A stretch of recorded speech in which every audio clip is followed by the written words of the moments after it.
See this diamond shape on my underarm?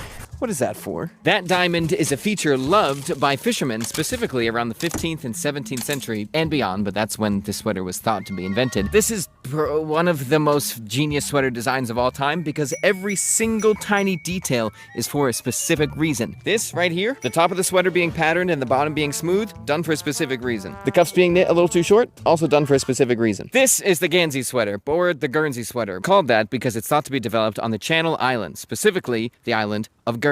Here's every single feature I could find on these sweaters so far. There's a lot. Feature number 1, a Guernsey is oftentimes fully reversible, so that way you can extend the life of your sweater by rotating it every single day. They're also typically knit in the round, so tubular, no side seams. That is more durable, easier to repair, and faster to knit. They were knit very tight to turn water, just be more water resistant, and they used Siemens iron, or Siemens iron yarn. That is most often a 4 or 5 ply yarn that's twisted very tight, blue, and it has a lot of lanolin on it, so it's tough, it doesn't pill, and it resists water. The sleeves were typically knit a bit short, so that way if you're doing some work, the sleeves didn't snag, but at the same time, if they were too long, the Siemens iron would rub up against your wrist all day and irritate the skin. And right here, we have what is probably the second most famous construction feature on a Guernsey. Fishermen wanted a slim sleeve that didn't get caught on gear, but at the same time, they wanted to be able to lift their hands up over their head and not have their sweater right up to their belly button. So, the diamond gusset allowed that to happen. The top of a Guernsey is patterned because that's a warmer, more lofted stitch, so you have all the warmth up here, and the bottom is not because that's where you're doing work, that's where things can get snagged, that's where things need to be repaired easier, so you do something simpler and flatter. And also at the same time, the top block uses a lot more yarn, the bottom block does not, so it's an easier way to make a sweater faster and